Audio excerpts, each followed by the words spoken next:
All right, another walking road rant today. Gotta get some blood into the legs. I actually did a decent amount of squats and deadlifts, so my legs are super tight. Feels good to get some new blood in there, break up some of that lactic acid. It's also really nice out for those who do like, near freezing or freezing weather. So this one's actually definitely more of a rant because it's a little bit of a frustration. Something that's been bothering me when I'm listening to some of the radio and podcasts where, everybody kind of like wants to downplay the idea of going out and getting a big name in the trade market, and especially these guys who are, typically moved, which are the guys expiring contracts. So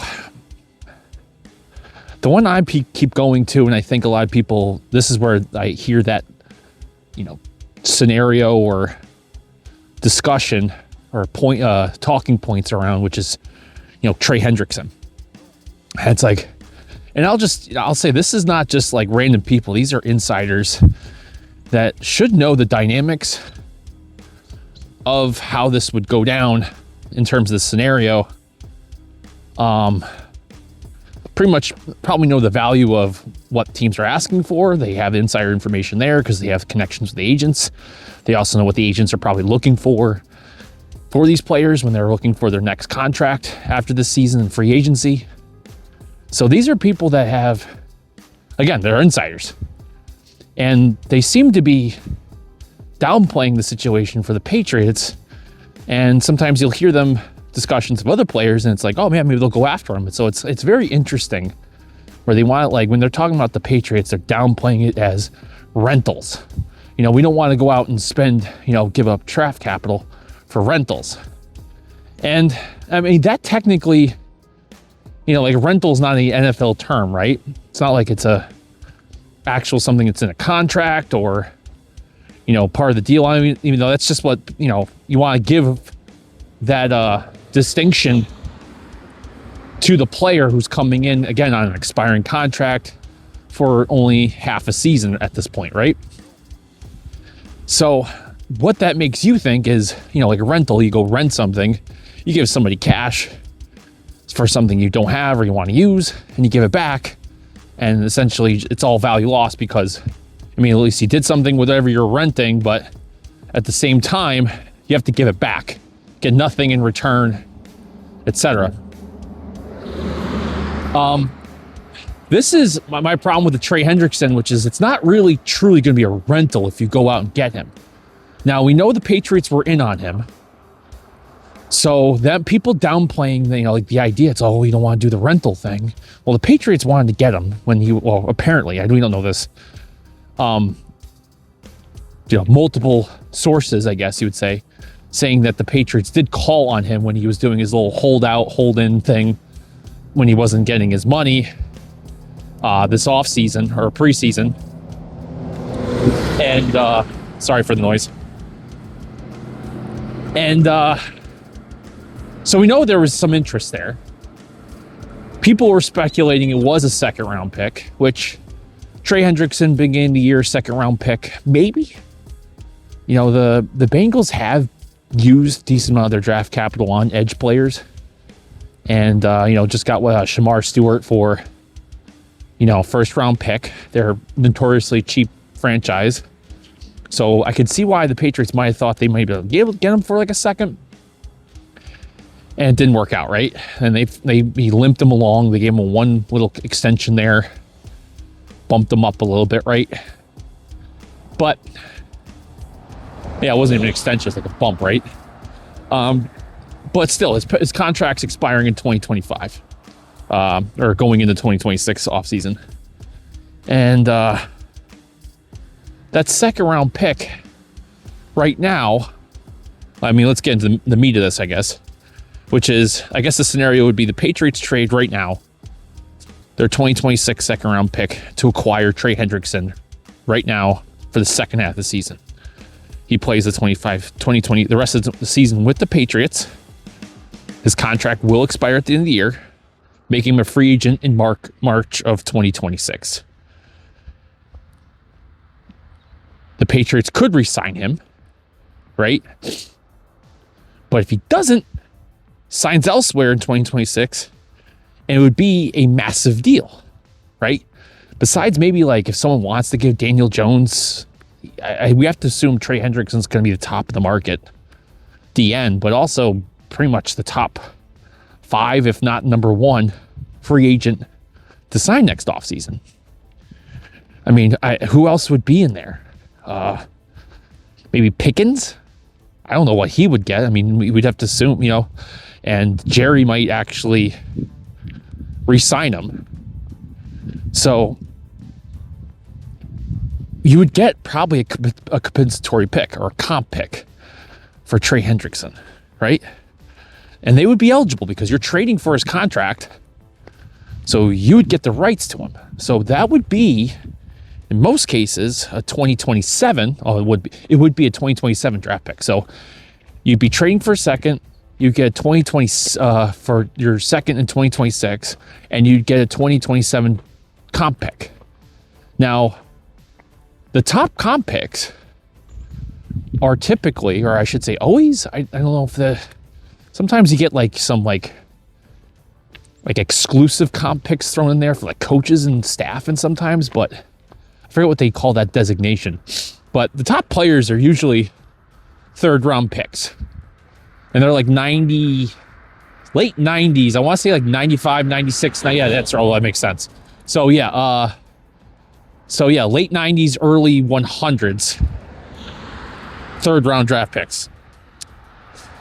So considering he would be in that comp pick free agent formula, we'd have to assume him being the top free agent value. And the Patriots probably wouldn't be looking to bring in anybody else that would be of equal value. I mean, at this point, I think, Phillips would be in there, but I don't think he would be. I don't know if he'd be enough to offset. And if he gets traded off, he'd be probably looking to re-sign with that team. I mean, you have Chazon who would be in there, who probably would get paid this year, I think, if he keeps up with what he's doing this year. And if, by the way, if the Patriots re-sign him, think about this, if the Patriots re-sign him, that's not like offsetting the comp. So, right? So let's say 25, 30 mil for Hendrickson. That would probably get you the 3rd rounder. There's nobody else that the Patriots could even bring in that would offset it. They're not going to be bringing in George Pickens probably, right? They're probably not bringing in Daniel Jones. There's not too, I mean, maybe I have to go back and look at free agents, but there's not too many other like big names out there that'd be bigger than Trey Hendrickson. So, I lost my train of thought there for a second. So yeah, well, I guess that's the bottom line is that, re-signing Trey wouldn't hurt you. And then if he goes someplace else, there's probably not anybody else the Patriots are bringing in that's going to offset the comp. So you'd be giving up your second in 2026, getting probably a 3rd in 2027, which obviously is a value loss, right? Because this year would be in the 60s right now, assuming, and the late 3rd round would be like, let's say 100. So I think about that. A late second's like, if we're doing the points, like the Jimmy Johnson point value system there, that's like 280-ish points. And then I know roughly 100 is 180, 100's around 100. So you're looking at 180 something point loss, right? So a 65% loss of the second round value pick. So yeah, you are losing value. And then obviously it's the next year, so that's another. So it's probably like, because you're losing the loss of bit being the next year. So there's a time, decay, essentially loss of the value of the pick, because it's not next year's third, it's 2027. Yes, 70-ish value of the pick. So what my point to this is it's not a complete loss, right? Because you're probably or almost guaranteed to get a comp pick, and probably one of the top, if not the top comp pick in the 2027 draft. Is it worth having Trey Hendrickson, which at this point, I mean, you just won. You might win again next week, meaning you have to win maybe 2 or 3 more, like after the trade deadline, you've got to win 2 or 3 real, like, more wins to get in the playoffs. Right?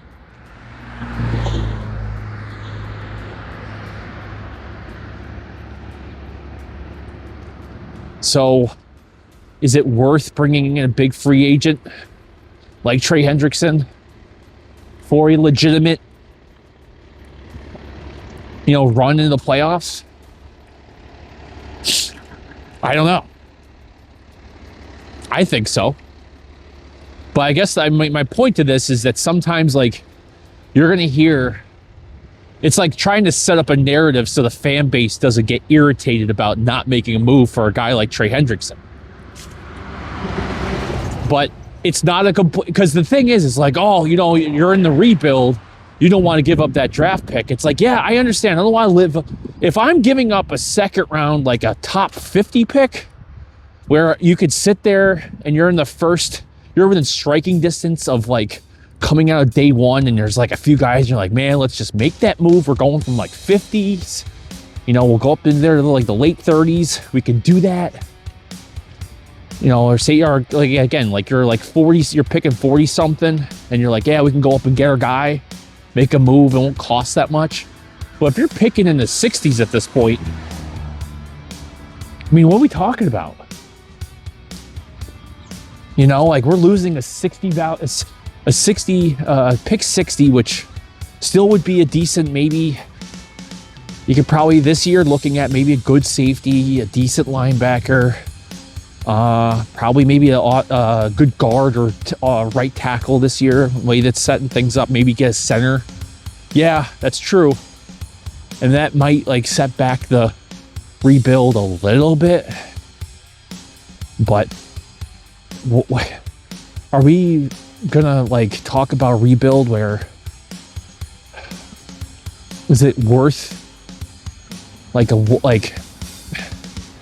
don't know, like you're not a second round pick is not gonna be it's probably again it would be you'd be going after one of the strengths of this draft class on day 2, which again, for what the Patriots need would be, again, a safety, a linebacker, center, right tackle. You could probably get those on day 2. But I don't know if we're thinking, you're not going to get a wide receiver at 60 that's going to be an upgrade of what you got.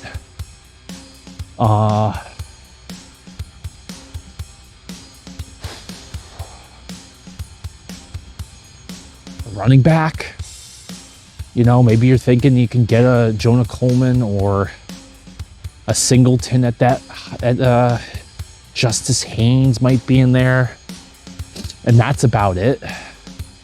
I mean, are you totally in love with one of those guys to like possibly make a shot at going deep in the playoffs? And I mean, again, you get Trey Hendrickson and he looks healthy a few weeks in the playoffs and he's 100% go.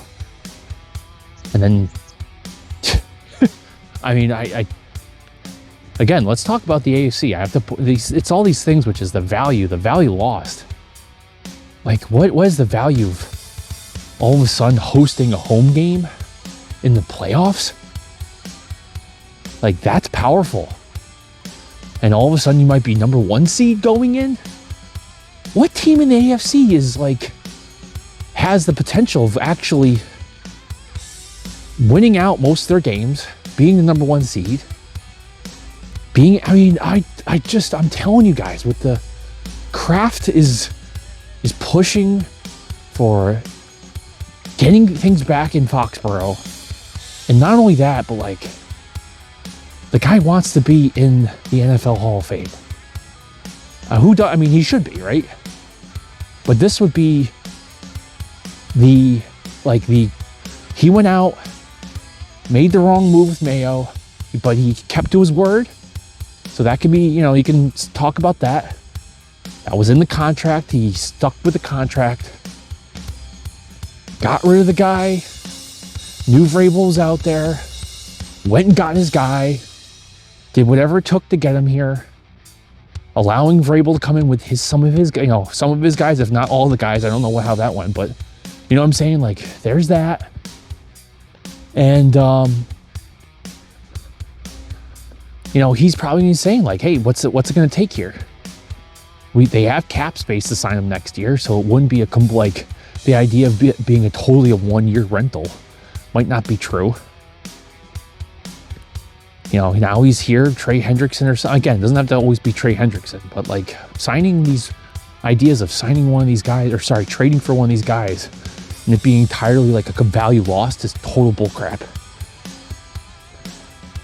Because again, you're going to like the Jimmy Johnson value chart of the loss of going from a 2nd to a 3rd next year.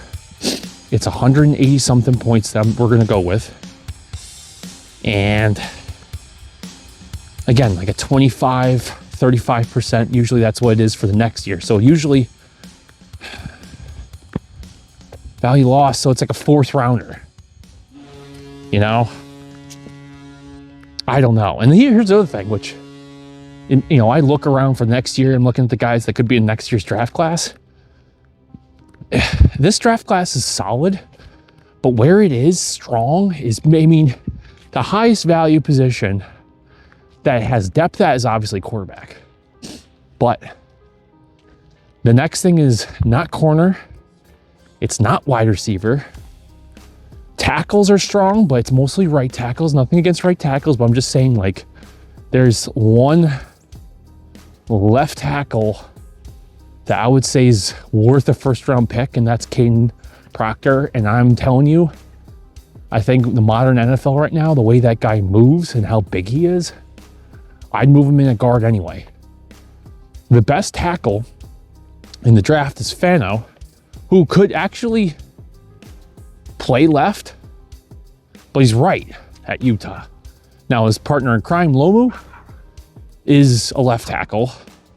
He probably be his borderline left tackle for 1st rounder. We'll see. So, that's like one of those we'll sees. But, yeah, I just don't think that we're looking at a situation where the 1st-round picks, minus like some edge guys, really are high value. Your top talent is mostly quarterbacks. Let's say 1 or 2 actually hit. Everybody else is like desperate for a 1st-round for a quarterback. Probably misses. Got some Bain in there, who would be a high-valued pick. Peter Woods, who's D tackle. Probably gonna be top 10. Your other great player in there is obviously Caleb Downs, who's a safety, not a high-value, position. Reese Arvell, he's a linebacker. Anthony Hill, linebacker. David Bailey, linebacker edge combination, which I think the Patriots might, at that where they are now, that might be your more likely pick at this point, or it's Anthony Hill if they want to go linebacker.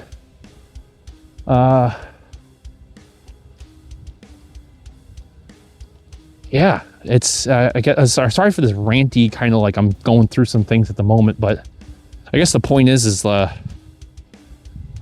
not like, we're looking at this draft and you're losing your second round picks. It's like, it's a lot of things you probably don't even want to put on a second round pick.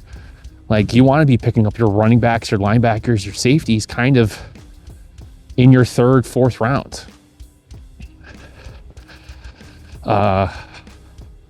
There's probably going to be a scramble for anything that's worth value in the top of day 2. And coming from 60 to, late 30s is going to be expensive. Probably not worth, you want to talk about, value lost. I mean, like, you could be using a second and your third to move up to like early second to get what you want. Right? So if you're going to be like, here's the thing, like, you're all of a sudden, you're like, what's your second really going to be worth? If you get Trey Hendrickson and all of a sudden now you're going all the way to the Super Bowl, I'm just giving speculation here, talking the scenario, fleshing this out. Like, at this point, like, it's not like you're what value like really giving up. I mean, come on. So, anyway, sorry for this kind of really long argument. Almost journal entry here. But again, like, you hear these guys on the radio, you hear them on talk shows, podcasts, and talking about, some of these guys being a rental. It's like, they're not wrong, because it's obviously they're not using technical terms, so they're not like, but it's a little, for those out there that are taking it as if like there's a complete value loss. I'm giving up a second just for, half a season. Well, yeah, it would be half the regular season and then, the playoffs. So 2/3 of a season, 3/4 of a season, whatever you want to put in there. Okay. Patriots were already willing to give him, to give them apparently a second rounder for him for that part. So like, yeah, you lost a few weeks of that value. Okay. Right. And that was not knowing that you're going to probably be a playoff team. So, yeah, it would have been great to have Trey the whole year, but the Patriots were already willing to possibly give up a second for him at the beginning of the season. So you've arguably lost what? 4 weeks worth of value if you get him, if you trade for him next week. Ay. It's like the value of having him would only make it so your second's worth less that you're giving up to the Bengals. And at the same time, like, if he plays well and you don't re-sign him, he's going to give you probably a third in 2027. So the actual like pick doesn't count. Like the pick, yeah. So the actual pick, you'd still get a 1-for-1 pick essentially out of it. It's just the value loss between 2026 60-ish pick, right, to a 2027 90-100. And one could even argue, like I was trying to flesh out there before, which is like, yeah, this is a valuable-ish draft for what the Patriots need. Like, it's not high value in terms of position they need, but yeah, they can get some linebackers, they can get some safeties, they can get some right tackles. There's depth there. They might, not get, there might be several guys there they might like, and they could wait for like the third round pick to still get somebody they need. I don't know. I just don't see a massive value loss here. And I just don't like the people saying like as if you're talking about a rebuild and I mean, let's talk about this. Actually, let's talk about this for a frickin' second. This will cap off the road rant before I get out of here. Like, I know second round picks are valuable in a rebuild, but you have cap space, right? Guys are actually playing really well. all the positions that I'm concerned about next year, they might be able to sign some, and they might be able to still on day 3 pick up some depth there, right? Because right now, let's say, we have issues we're pointing out that need to be, at the end of the year, you'll know 1 or 2 positions you definitely need to fix, right? And like I said, you can go out and maybe go get one in free agency and then use your first round pick on one of them. And then you've kind of patched things up. And we're nitpicking on some. There's some things that are troublesome that you're like, oh, I don't know if it keeps showing up. Obviously, linebacker, safety, offensive line issues there. But again, 1 or 2 picks in the draft hit, 1 or 2 signs in free agency, and the rest of the team has already. Look at it's not like we're talking about a bad team that needs to fill in a bunch of holes. They did that this offseason for the most part. Now they're a good team. So now you're picking up 1 or 2 things. You just got to go get the right guy. I'm not saying the rebuild's over and done with. Of course not. Because, the defense has not been tooled for Vrabel's liking. But if they're that, hey, how about this? If they're that, bought in on this draft being so important, is anybody going to really flip out if the Patriots use next year's or 2027's second or first round pick to get a guy that they need on day 2? You know what I mean? Because again, if you need to go get another edge player, and you for example, you want to get an edge for next year, trade and show up, burn next year's first. Go for it. Be aggressive. Because what happens if you're looking at next year's edge class and you're like, next year's it's going to be a few names. There's about 3 wide receivers in that first round. Yeah, that might be the year you just make the move there. That's true. So maybe burn a few draft capital second next year, 2027. Throw in some players or something like that. Get rid of guys that you don't need. I don't know. Just seems like everybody's making it sound like they shouldn't make a move because, we don't want to disrupt the rebuild. You are there. The AFC is terrible. Wide open at this point. Steelers, they got slapped last night. They're weak. The Colts, for some reason, keep winning. We'll see what happens there. You and the Bills, I don't know. It just seems like if you go and get 1 or 2 guys that by themselves, like Trey Hendrickson, what do you have to worry about Trey Hendrickson integration in the Patriots? Huh? Hey, Trey, if you didn't know how to be a disruptive pass rusher, we need you, this is how you do it as a Patriot. What? No. Go get the quarterback. You can, even if it takes him a few weeks to really become a full 3-down guy, are we worried about Trey Hendrickson, being able to work out on the edge by himself? Just dude, do your thing. No. So stupid. I don't know. Maybe I'm missing something.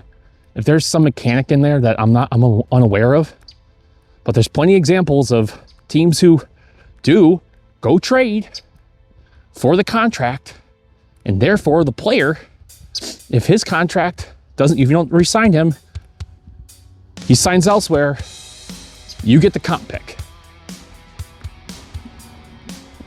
Don't know what to say besides that. And the value of going to the playoffs for the owner, for the team, everybody involved, putting Drake May as that guy, all of a sudden you start thinking about the value of being a good team and how much easier it is to bring in good talent to the team. You start getting a discount on good players because we always talked about the suck tax, right? now we get the discount for being a good team. Not just like a good team, like a young core good team. And yeah, you do want to go get a younger edge player. And yeah, you're probably going to want to go get a young safety, linebacker. That's true. Totally true. At some point, those things are going to have to happen. Thankfully, in the fourth round, not in this draft, but in almost every draft, there are linebackers, there are safeties, and there are running backs. Three things that we're kind of looking at that are picked up on day 3 that find a way to have a starting spot, and almost all of them find a way to have at least some rotation into playing. Wide receivers, quarterbacks, edge rushers, not so much. Like all the other value, like the good ones are taken in the first 2 days of the draft. But the things that you need, that I'm seeing this year and how this draft is coming on. You can still probably get some of them on day 3. So losing the 2, losing the second, yeah, you might, again, you are going to miss out on a guy that could probably help you. I don't know. I still think if you wanted to get your guy, you'd still have to take your second and trade up anyway. So that's my rant for the day. I know I probably was redundant over and over, but this is why I get frustrated. I hear things and it's like, I don't know if these guys are purposely trying to put it out there to like cool things down, or I don't know. I'll stop there. 'Cause I don't know what it is. Because they have to know the mechanics. They're either dumb. How about this? They're either dumb or they're trying to deceive. Or it's just maybe I guess the third thing is they're trying to just keep. Yeah, maybe that's probably it. Which is, if you just came on the radio once a week ago and just said, yeah, the Patriots should probably be in, end of story, and that's it, instead of just like, well, maybe they shouldn't be, but now it's like, should they or should they not? So it allows them to limp along the story a little bit longer. See, yeah, maybe it's that, maybe protecting their own industry in that way, which is, if you had people just come out and just say, yeah, they can do it and they'll get a comp pick, should definitely do it, and if they don't do it, it's something else. Anyway, let me know what you guys think.